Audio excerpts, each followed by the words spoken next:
See you on the Thai with Smile channel. สวัสดีค่ะที่นี่สนุกมาก This place is very happy ဒီမှာတအားပျော်တယ်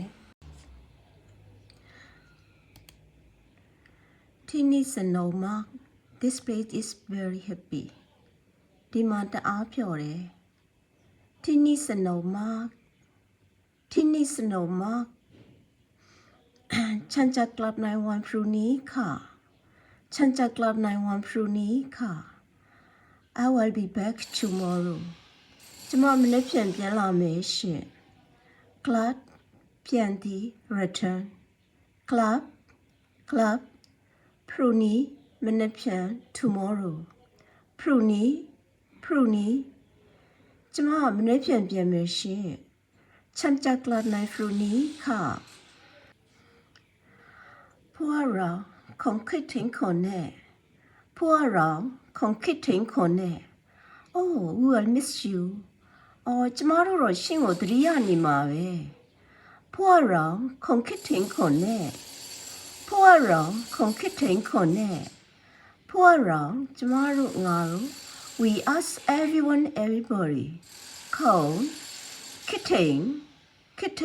တွေးတောသည်စဉ်းစားသည်သတိရသည် Think about miss คิดถึง Ne sure certain truly ကျမတို့တော့ရှင့်ကိုသတိရနေမှာပါပဲพวกเราคงคิดถึงคนแน่พวกเราคงคิดถึงคนแน่ทำไมคงกลับเร็วนั่นแหละคะ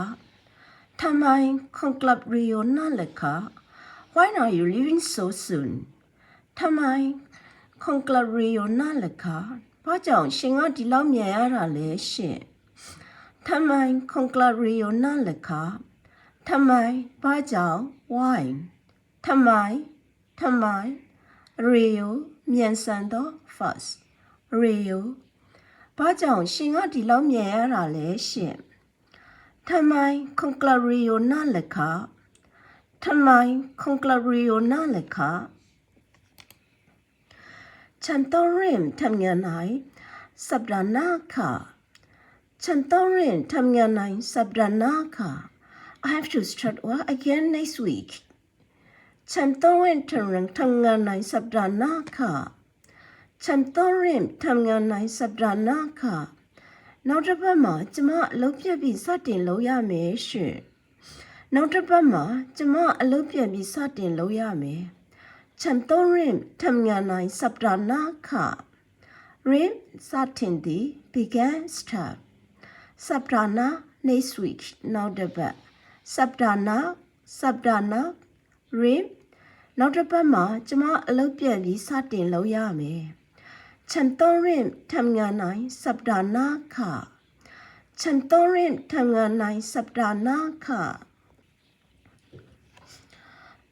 คนส่งโปสการ์ดมาถึงฉันได้ไหมคนส่งโปสการ์ดมาถึงฉันได้ไหมคนส่งโปสการ์ดมาถึงฉันได้ไหม Will you send me a postcard ฉันจะมาถึงโปสการ์ดผมมาล่ะฉันจะมาถึงโปสการ์ดผมมาล่ะคนส่งโปสการ์ดมาถึงฉันได้ไหมคนส่งโปสการ์ดมาถึงฉันได้ไหม2ปกติ2 postcard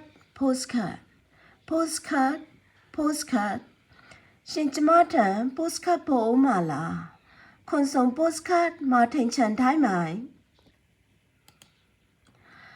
เมื่อฉันถึงบ้านฉันจะเขียนจดหมายมาหาคนเมื่อฉันถึงบ้านฉันจะเขียนจดหมายมาหาคน When I get home I will write you ကျမအိမ်ပြန်ရောက်ရင်ရှင်းထန်စာရေးမယ်ကျမအိမ်ပြန်ရောက်ရင်ရှင်းထန်စာရေးမယ်เมื่อฉันถึงบ้านฉันจะเขียนจดหมายมาหาคนเมื่อฉันถึงบ้านฉันจะเขียนจดหมายมาหาคนเมื่อวันบ้านบ้าน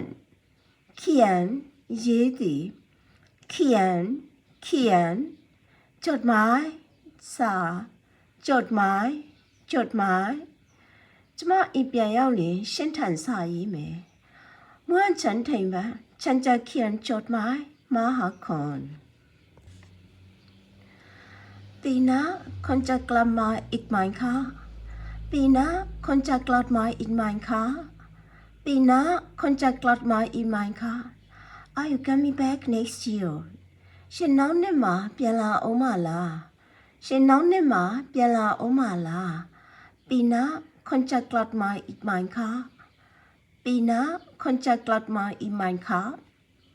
ปีหน้า now next year ปีหน้าอีกထပ်ပြီးอีกရှင်နောက်နှစ်မှာပြန်လာအောင်မလားปีหน้าคนจะกลับมาอีกไหมคะปีหน้าคนจะกลับมาอีกไหมคะฉันว่าฉันกันแต่ฉันไม่แน่ใจนะฉันว่าฉันกันเช่นนั้นแต่ฉันไม่แน่ใจนะ I'm sorry but I'm not sure ပြန်လာဖို့တော့မျှော်လင့်ပါတယ်ဒါပေမဲ့မသိချဘူးပြန်လာဖို့တော့မျှော်လင့်ပါတယ်ဒါပေမဲ့မသိချဘူးฉันว่าเช่นนั้นแต่ฉันไม่แน่ใจนะฉันว่าเช่นนั้นแต่ฉันไม่แน่ใจนะวันမျှော်လင့်သည်ဟုတ်วันเช่นนั้นแต่แน่ใจပြန်လာဖို့တော့မျှော်လင့်ပါတယ်ဒါပေမဲ့မသိကြဘူးฉันว่าเช่นนั้นแต่ฉันไม่แน่ใจนะ I'm sorry but I'm not sure หวังว่า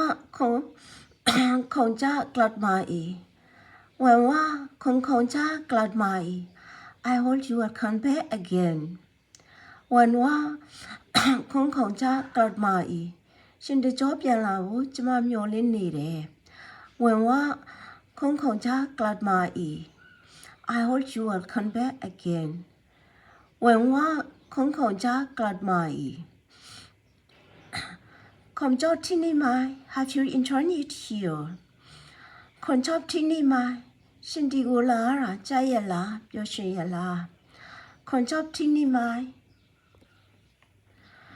ชอบค่ะวิเศษเจ๋งชอบค่ะวิเศษเจ๋ง Oh yes it's been wonderful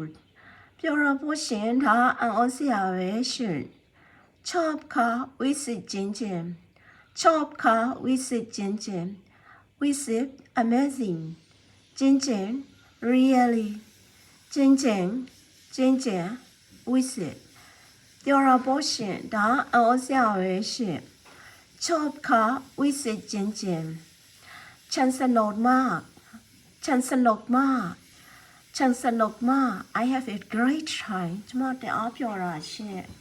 ฉันสนุกมากขอบคุณค่ะ